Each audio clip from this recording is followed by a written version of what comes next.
Coming up on the NESN Bruins Podcast, we review a big week of divisional games for the Bruins, talk about David Pasternak's red-hot start, and discuss a couple of milestones for a couple of veteran Bruins. That's coming up on the NESN Bruins Podcast. Play the music.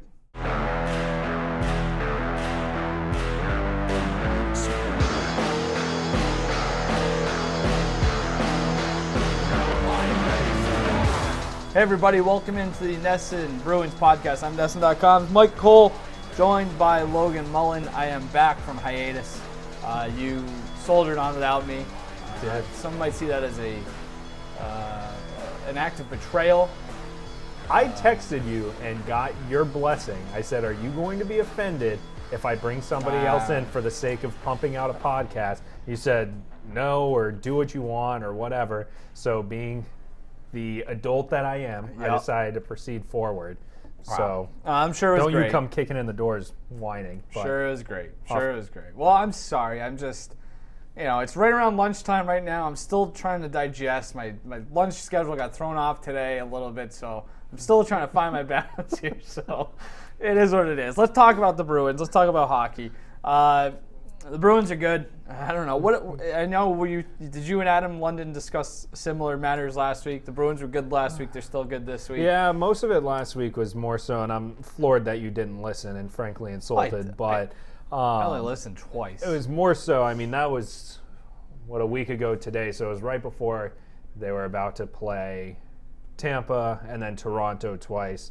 So at that point, it's pretty much just kind of taking stock of where the team was and what exactly the significance was of the upcoming games. So it's probably a good place to start again this week. Yeah, mixed bag of results for the Bruins last week into this week. They lost in the shootout to Tampa last week, so that was after your podcast? That was after, correct. Right, yes. So that was Thursday night. Saturday night they went to Toronto. They lost that one in overtime, and they rebounded on Tuesday night at home with a win over the Leafs. So a little bit of everything there, up and down. What is that? 4 out of a possible 6 points. Against divisional teams. That's not terrible. Oh.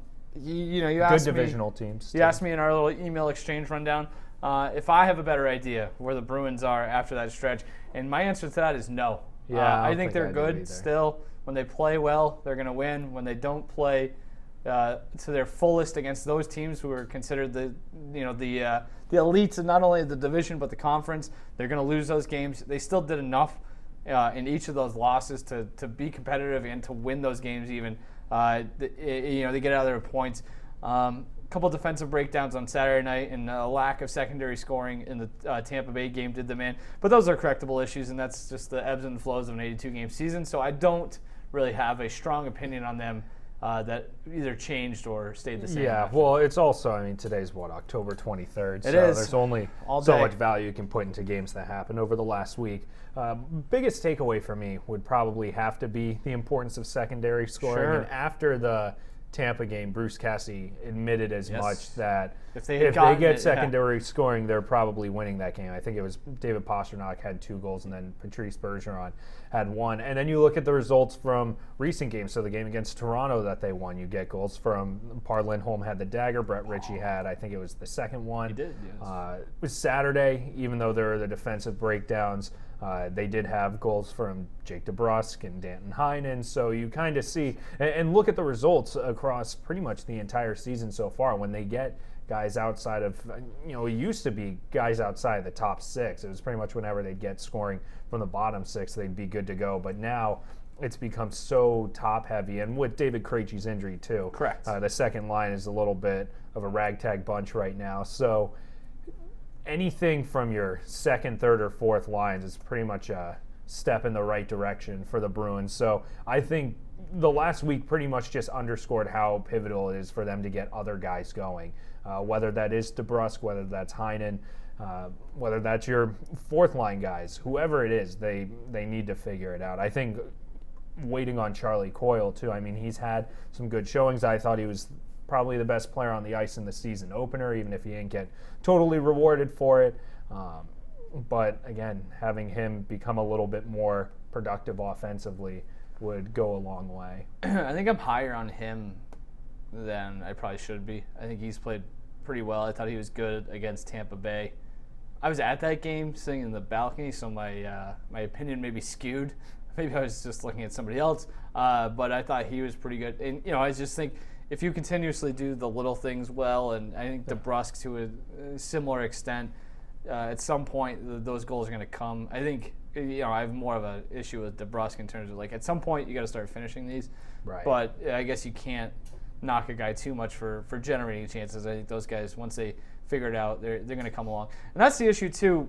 I did have this in my notes, we're still, what are we, 2-3 weeks into the season, and has this team been anywhere near 100% or what? No. The idea of the perfect lineup. I know that's easier said than done in the course of an 82-game schedule where guys skate on ice around wooden boards and hit each other. So injuries are going to happen. But I don't think they've. Krejci's played in just 5 games. The defensemen, they haven't had their full complement or anything really close to that yet. Yeah. And every time one guy comes back, it seems like they lose one. So you're still mixing things up. It's been kind of hard to find a real, cohesive. Yeah, the lineup's a wild ride every night. You have no clue who it is. I would say I've been kind of surprised with how little Bruce Cassidy has shuffled things in game. Mm-hmm. For as much of a penchant, I guess, as he has for. Changing things up within the first 10 minutes of the game. I feel like he's been steadfast with the lines that he ends up rolling out. And, that's not to say that changes don't happen and he doesn't shorten the bench every now and again. But I felt like, particularly with the forwards, this had real potential for him to just start going crazy in games. It hasn't been as much that case as I thought it might be. Yeah. All right. Goaltending's been fine. Special teams pretty good. I don't know. It was a good test. I think, like I said, I don't think we learned a whole lot from them, but I don't think that's a bad thing because they're so far through 3 weeks, they are exactly what I expected them to be. It's just maybe even a little bit better, I guess. But considering the injuries, I'd probably say better. Yeah, that's true. But their goal differential, I was looking at right now, it's +6. That seems low, but I guess you look across the league right now. You look across the Eastern Conference, the best goal differential right now is Buffalo, +14.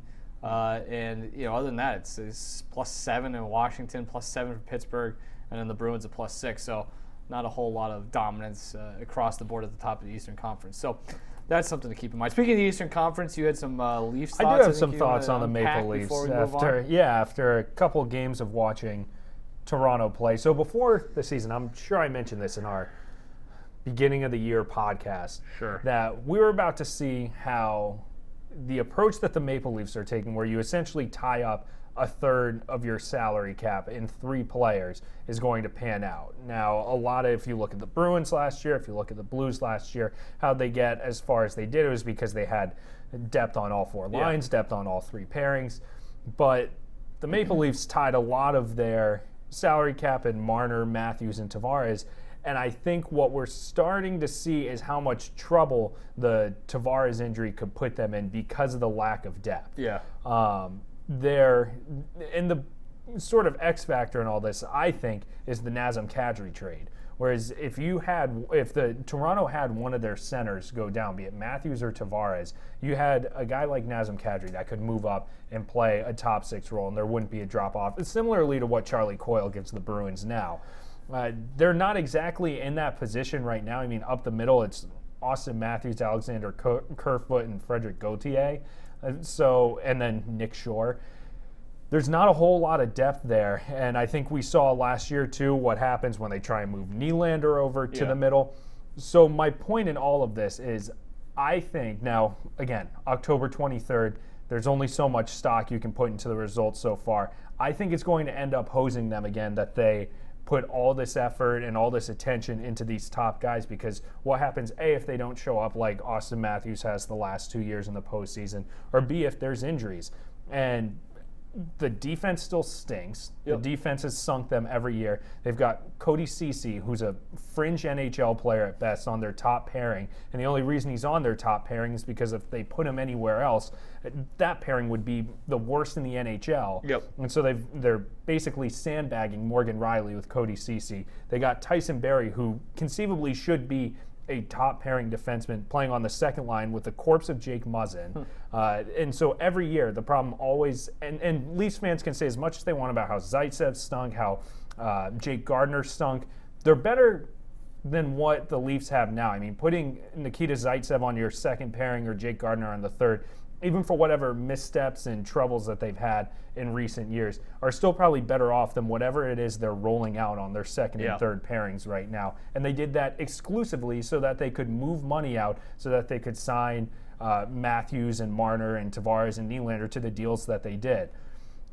I feel like this is going to catch up to them, is the overall point. And I think Michael Hutchinson is wildly underwhelming. I haven't been impressed with him at all. They better hope Frederik Andersen doesn't get hurt. They better hope that Frederik Andersen is good and doesn't flame out like he occasionally does and like you have to worry about, because what else have we seen over the last few years? Teams that have decent depth, have a decent backup goaltender, are the ones that typically do well because they don't have to send out their top goalie for however many games a year, 50, 60-something games. The Leafs don't really appear to be in that position anymore, and so that could be another thing that comes back to haunt them. So consider me, at this point, healthily skeptical of how deep Toronto can go this year. That's fair. I'm looking it up right now. I was just looking at it. Their expected goals against, was 4.9. The league average is 3.2. Yeah, that is just ridiculous. So, I mean, their defense has been a problem the last few years, and it got worse this offseason. And I do think they're already starting to press. I think it must have been after Tuesday night's game. Austin Matthews basically calling out himself and the rest of that leadership group, saying we have to be better. There's going to always, especially in Toronto, be questions about the coach. And I've seen people raise this on Twitter or wherever, saying, is Babcock the right guy to lead a team like this, where it's, right. They want to play, or they should be playing a certain way that kind of goes against with what he's been known for, and I don't know, outdated is the right way. He's so recalcitrant too, like he's unwilling to evolve a little bit. Right, and I think that's something that you're going to, given the depth crunch that they have, you kind of need somebody who's willing to kind of tinker and change things up if need be, a la Cassidy. So that's something to keep in mind. Yeah, I'd be curious to see if they eventually decided maybe this happens when they get Travis Dermott back, but they put Tyson Barrie up with Riley and say, okay, we're going to have one really good defensive pairing and skate them 22 minutes a night and then just cross our fingers with the other four. If they stay relatively healthy, though, they're going to run bad teams out of the rink, and it's going to be they'll be in the playoffs, and then they go up. I thought Jack Edwards made a pretty good point, or Brick, one or the other. It's tough when you're going to go up against a team like the Bruins in the playoffs, where they're bigger, stronger, more physical. Yeah. And especially if depth's an issue, that usually rears itself in the playoffs when it's a much more physical game. Well, it'll be a good case study too, in just how sustainable it is to rely exclusively on offense. Yeah. Like if you can give up 4 or 5 goals a game, that's fine if you're scoring 6. Right. But on nights where they go quiet, exactly. I mean, that is a very risky game to play. You're walking under a lot of ladders. Yep, that's a style of a bygone year. All right. Speaking of a bygone year. David Pastrnak putting up Gretzky-like numbers so far through 9 games. He's 10-7-17 totals through 9 games. It's a 155-point pace. We think he's going to get there? Yeah, I think he's maybe by the All-Star break at this rate. This is where maybe, if we were smart, we'd play the tape back where I said he would be a contender for the Hart Trophy this year. I saw you grandstanding on Twitter last night. Yes, I mean that's called podcast promotion. I don't know if you ever heard of it. Drop in a link, maybe. Yeah, I was a little too lazy to do that, but you just want to get on the radar. Yeah, it was a self pat on the back, whatever. But I did not expect this, and this obviously, as you alluded to, is not sustainable. I looked it up. His shooting percentage right now is 31%. That's a little bit high. So that might dip. 1 out of every 3 shots or so is going in the back of the net. But his possession numbers are off the charts. I think that helps. He plays on a good line, so that's not completely his doing. But I thought it was interesting. Cassidy talked about it after the game Tuesday night and mentioned, just alluded to Pastrnak being stronger, more mature, smarter. Like all these things are happening to the coaching side right now, and you're kind of seeing the player he's become. I don't think, as I mentioned, this is not going to be. He's not going to be a 2-point per game guy for. Nobody is, but it's a big ask. Yeah, it is. But I do think we're watching a guy take the next step and become one of the handful of best players in the NHL. Yeah. Especially if he's going to be strong and responsible on the puck and all of that. Right. That's pretty impressive. That's one of the biggest knocks too, is how he's a little bit too skilled for his own good sometimes. It seems like, so he gets a little careless with the puck. We saw Tuesday night, like the between the legs looks great if the puck goes in the net, but otherwise. But he even sounded like he wasn't totally convinced that was going to be his move. But I mean, hey, more power to him for being able to do that. Yeah, it's impressive then. Even if he doesn't keep this pace up, I think that he's good enough. I don't think that's earth-shattering news, but I think he's good enough to keep up a Hart Trophy caliber pace. I mean, you're going to have the usual suspects of Connor McDavid being in there. And I was racking my brain this morning of, who's going to be his competition there? And the biggest one I could think of was probably Nathan MacKinnon in the event that Mikko Rantanen, there we go, I always botch that one, Mikko Rantanen ends up being hurt for a prolonged period of time. If McKinnon's able to really carry Colorado for a little while and keep up a massive pace, then that will probably play a role in sinking Pasternak's chances. But also, I mean, at this point, the guy's got 17 points in 9 games. I mean, he's averaging 2 points a game. Even when that does come back down to earth, I mean, he's going to be in the conversation. Pastrnak is going to have to, for him to, again, October 23rd, I don't know how many times you can mention it, but, I think for him to get legitimate consideration as the MVP, he's going to have to put up a ridiculous season, because I do think, into the Rantanen point to an extent, he probably will get his line held against him in the quality of teammates and the quality. Obviously, Colorado is off to a tremendous start. If McKinnon is the best player on the best team in the league, that's going to get him plenty of looks too. But if he does it without one of the better players and kind of carries them for a while, that elevates him. Whereas Marchand, Pastrnak, his line mates kind of bring him down in terms of the voters. So it's a real useless exercise, but it's I think it is kind of interesting to look at what he's been relative to the rest of the league through the first few weeks of the season, and it's damn impressive. So I know it's very rare for defensemen to win or even be in the conversation for the Hart Trophy. Be curious to see if John Carlson makes a run. We were talking about him this morning, but another guy who's on a pretty impressive pace. He's got 20 points, 5 goals, 15 assists through 11 games. The goals number would probably have to come up, but I mean, he is very much, I would think, at this juncture, a front runner for the Norris, if not at least in the conversation for the Hart. I think Chris Pronger is probably the last defenseman to win it. Sounds about right. So, just looking at it right now, other than Carlson and Pastrnak, but just looking at the points leaders so far this season, and this is to the Bruins' credit, obviously. But you look at guys like my computer's acting a fool right now. Carlson, McDavid, Carlson, McDavid, Pastrnak, Draisaitl, Eichel, and then Marchand. Two of those things are not like the others in terms of being high draft picks. The fact that those guys have, maybe that's a credit to Patrice Bergeron, maybe that's a credit to the Bruins scouting and development.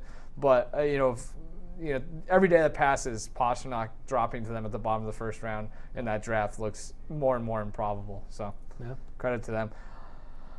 He's got to stay healthy too. But actually, I was kind of surprised. I'd forgotten he played 82 games a couple seasons ago, and if it weren't for a freak injury last year, then Well, and I think that, too, underscores just how important it is that he is healthy, right? Yeah. I mean, you saw he clearly was out of sorts in the Cup final. He was out of sorts throughout the spring, that when his shot wasn't on, especially that one-timer, the top line just has a totally different look. He will be turning 24 in the second round of the playoffs. Yeah. That's nuts. Impressive. Very young. It's a young man's league. All right, let's get to some older gentlemen. Tuukka Rask and Bruce Cassidy both accomplishing milestones on Tuesday night against Toronto. For Rask, it's his 500th career start, all with the Bruins, obviously. That is the most all-time in Bruins history. And Bruce Cassidy coached his 200th game with the Bruins behind the Boston bench. I don't know if you want to talk about these guys. I think it's a testament to both for how good that they've been. And I guess it's kind of two different situations. With Rask, it's a nice way to kind of step back, and he kind of touched on it as well Tuesday night, reflect on what he's been at up to this point in his career. And you start looking at it with Rask, he's the all-time Bruins wins leader. He's second all-time in minutes, first all-time in starts, as I mentioned, second in save percentage and goals against average. When he's done, with or without a cup, probably, he's the best goalie in Bruins history. Yeah, and I think it underscores just how, the 500 games, I think it underscores just how fortunate the Bruins have been over, north of a decade, really, when you go back to Tim Thomas. As far back as 2007, probably 2006. So many teams have their hopes gashed or just removed altogether because they can't figure out the goaltending.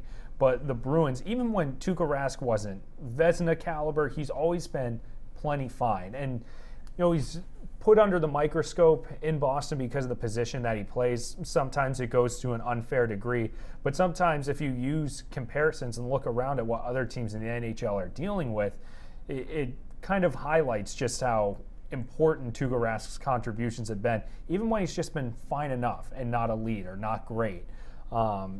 As for Cassidy, I don't think it's that far out of the realm of possibility to say if he keeps up at this pace, which again we've talked a lot about coming back down to earth, but he could be up there in terms of better coaches in Bruins history over the course of his tenure. Again, pretty early on, it would depend on how much he gets out of this current core and whatever the next step is.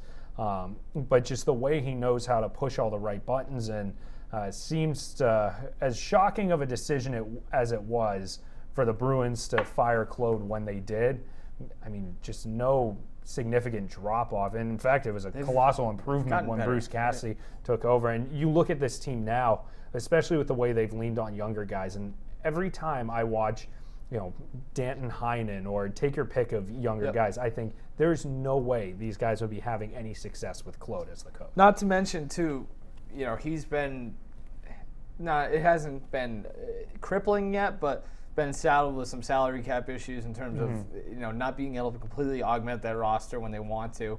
They've done, Don Sweeney's done a pretty good job of at the deadline, especially, of finding ways to bring guys in here and there. But that's something to keep in mind too, is that they couldn't have really gone out and improved their team a great deal this offseason. Yeah, and I look at guys like David Backes. Could you imagine Claude ever having it ever being on Claude's radar to scratch David Backes? Right. And never mind because of the contract, but because he's a heavy veteran player who's willing to throw his body around. He'd be getting 15 minutes a night on this team. And so to see Cassidy not only not use Backes all that much when he's on the ice, but healthy scratch him periodically. And the game before, I forget when specifically it was, the game before they decided to healthy scratch him for the first time last year, I was at the Garden, and I remember listening to Cassidy get asked about that because it was another game where Backes had played like 4 or 5 minutes, and he says, if it's the right thing to do for the team, we're going to scratch him. We don't care how much he makes. And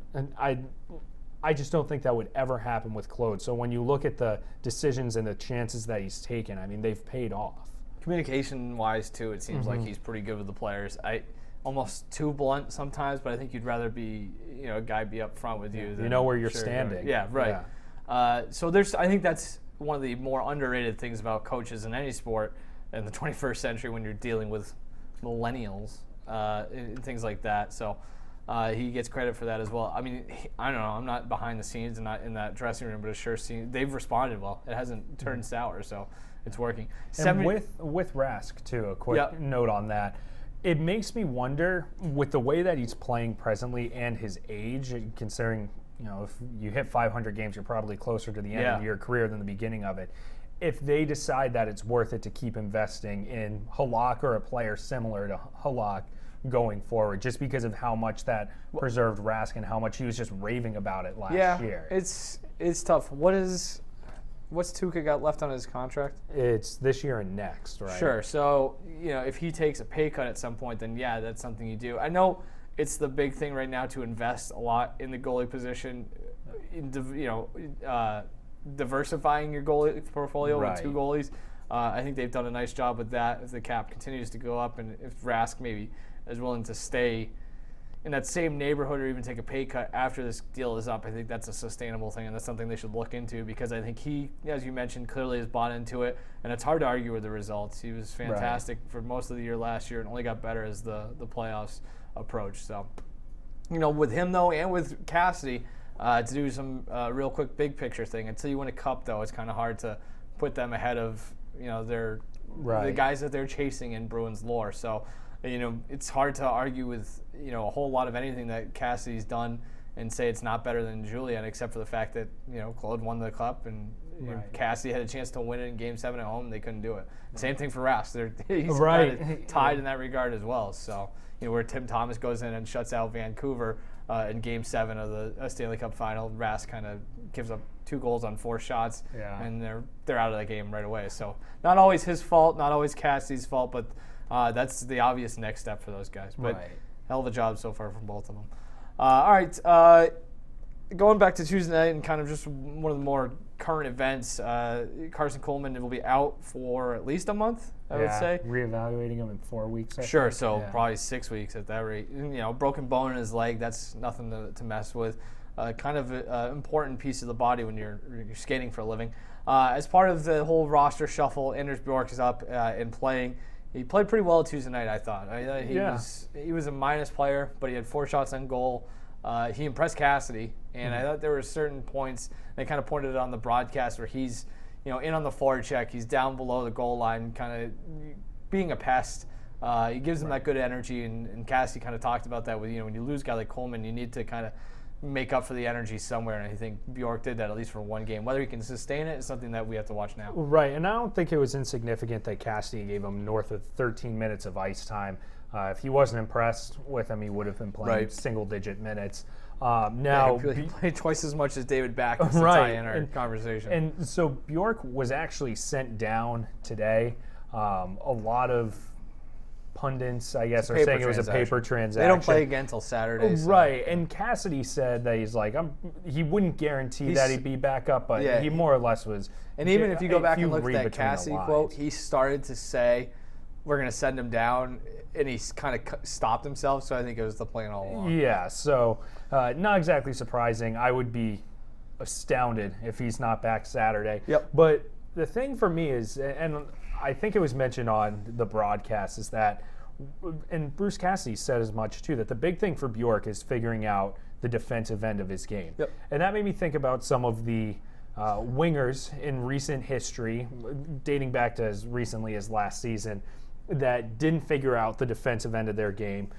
Ryan Donato is probably a big one that comes to mind. And when they don't have the offensive area figured out, or they're going through a cold streak or whatever, if they're not a responsible defensive player, they're going to get sent down, or they're going to get traded or put on waivers, whatever the case may be. But if you look at, say, Carson Coleman, even when he's not scoring, he's a 200-foot player, he's a responsible defender, he stays in the lineup. You look at Danton Heinen, when he's going on those cold streaks, doesn't really matter from an offensive perspective. You'd like to get more out of him, but he's a great defensive player. He stays in the lineup. Yeah.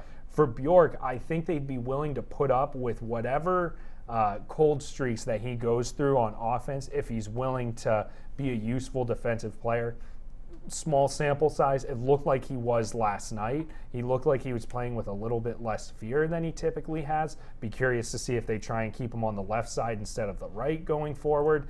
But I think the key factor for him staying up once and for all really would be if he has the defensive area of his game figured out.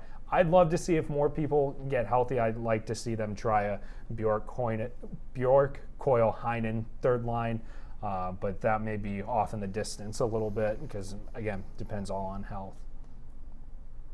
Yeah, I don't have a whole lot to add there. Cassidy I think it was funny, in his post-game comments said he didn't hurt us defensively, so that's a good thing, and that bodes well for him. Yeah. I love that the bar is pretty low there. Right. He didn't hurt us, but that's true. You think, some of those guys have hurt them defensively. Yeah. Yeah, it's a good spot for him. I think expectations are relatively low. And then with him, too, it's always going to circle back to the health. And that was the thing when we saw that he had been sent down or wasn't at practice. The first thing was, is he hurt again? Yeah. But so if he can stay healthy, that's been the big thing with him. Kind of out of his control, but it'd be nice to see him finally get a chance to get an extended run and show what he can do. Because I think, there's a reason that they've invested so much time and effort into him, and he's a highly touted prospect when he signed and went pro. So if he can turn into something, then you're in a really good spot. So, especially considering all the issues they've had with secondary scoring early on. So speaking of health and things in that regard. Kevin Miller and John Moore are skating again. They were skating Tuesday. So was David Krejci, by the way. So that's good news for the Bruins. You wanted to talk about defensive lineup adjustments upon their return. So it's going to be off in the distance a little bit because it is a position of depth for them. So I don't think that they're going to be in any rush to get John Moore or Kevin Miller back. But it could spell a little bit of trouble for Connor Clifton, I guess. It depends on how you want to look at it. So Clifton is actually waivers eligible for another 15 games. So that takes you to November 26 against Montreal. That's the 15th game. And then at that point, you have to send him through waivers to put him in the minors. There's enough growth left in his game that I feel like he would sooner benefit from playing playing big minutes in the AHL than being a healthy scratch. That's what Camphor's in Boston for, pretty much. It's just to be that added guy. But it's still, even when Moore and Miller are back, it's going to be an area of depth for them, which I wonder if that would prompt the Bruins to play them based on matchups. So you put Miller in against the heavier teams. Moore's probably your best skater in terms of skating ability, so you put him in against the more skilled teams. Or if that prompts them to pursue a trade, Miller's on an expiring contract. It is, as I've said many times, a position of depth. I feel like you probably don't sign John Moore if you plan on trading him in the second year. But I don't know. I feel like they have the luxury of taking their time with both players, but at the same time, they're going to have to figure out what to do with everyone because they can't carry all these guys when they're both healthy. I mean, someone's going to have to get moved, and I would suspect that Connor Clifton, who's signed through like 2023 because of that extension that's going to pay him like $1 million a year, would be more than willing to scoop him up. So you can't rush back either player. But if Clifton only has 15 more NHL games that he can play before you have to start putting him on waivers, then probably have to cross your fingers a little bit. Those are more thoughts than I have, because I think the Clifton thing in terms of the waiver thing is the most important thing. Right. That's just something you have to figure out. But they're coming up on a stretch here starting Saturday where they play 8 games in 15 days. So if those guys are anywhere near return, like, it'll be good to kind of mix them in and kind of see what you have. I think especially if you're banking points here, it's better to kind of figure this all out now and get an idea moving forward to better educate yourself on those lineup decisions and kind of get caught down the line when you rush into something. So I don't have a whole lot of opinion. I think you covered it very well there. Thank you. I don't know if Clifton's fallen out of favor, but I thought the healthy scratching him, you've got to get Camphor into the lineup every now and again just to keep him fresh. But the way that Bruce Cassidy framed it is like, well, it's kind of a reminder that you still have to go hard in practice and whatnot. He's such a unique player that I wonder if he has a little bit less leash for mistakes, especially if I'm not at practice, so I'm not going to say that he's dogging it or whatever, but if it's prompting Bruce Cassidy to make comments like that, I'm curious as to how, highly regarded, that's probably not the right term, as he is now as he was last year. Well, you consider his peers, too, on that team. It's like you're in a tough spot if you're going to not give 100% or if you're not practicing the right way, it's going to stand out more so on that team where it's veteran-laden and it's kind of hard to, like I said, you're just going to stick out like a sore thumb if you're not doing your job right. So. And those occasional reminders, I think, are always important for young players, too. So, all right, before we get out of here, week ahead looks pretty tough for the Bruins. It's been a gauntlet so far early this season. Stanley Cup final rematch was this Saturday against St. Louis. Then they go to New York to play the Rangers on Sunday night. The Rangers were very good, not so good. But you're high on that. I'm bullish on the Rangers. A lot of talent there. And then they have the Sharks. What do you want to talk about this upcoming week? It's, like I said, starting a pretty brutal stretch. They get a few days off here, but then 8 games in 15 days. Yeah, well, San Jose is the lowest team on this right now. They're one of the worst teams in the West, but there's so much talent. It's I would have to think that they'll eventually figure it out and be something else. The Bruins just catch like a buzzsaw of an angry San Jose team. I thought the regular season Bruins-Sharks game that they played in Boston last year at the Vander Kane-Chara thing was probably one of the more exciting regular season games all last year. But, I mean, even for what their current record is, they probably can't just be dismissed. I'm excited to see what they do against the Rangers. As I've stated probably on this podcast before, I think the Artemi Panarin, Mika Zibanejad, and Pavel Buchnevich first line for New York might be one of the best ones in the NHL, up there with Colorado's and Boston's. Yep. I'm fascinated to see if the Bruins try and match first line for first line against those guys, or if I guess some of it probably depends on Joakim Nordstrom's health. But if they send the fourth line out to mark those guys, but that's kind of a good.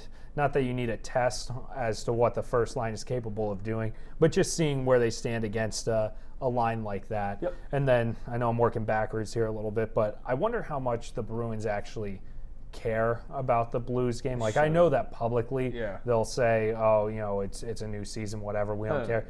They have to, I mean, not a lot, but you have to imagine they give at least a little bit of a... Well, and I think the bigger thing is it's a team that, at least until they've been okay this year. They started out the season pretty well, the Blues did. They're a good team. It's a good measuring stick among all of these other ones they've had so far.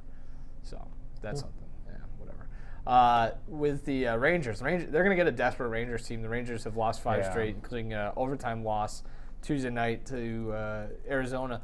But they're in the midst of a stretch now where they have Buffalo, who's been red hot, the Bruins, Tampa, and then they go to Nashville. So that's they kind of have to get right in a hurry, or it's going to, they're going to be not in a desperation mode, but certainly not the way that they plan this season to start. So that's something to keep in mind as well. I don't know if there's a whole lot else there. It's another busy week. Yeah. Busy weekend. Saturday and Sunday. Yeah. A lot going on. All right. Do you have anything else you want to talk about? No, I think we covered it all. I agree. All right. That's the NESN Bruins Podcast. I'm Mike. That's Logan. We'll be back again next week to discuss all things Bruins hockey. See you then.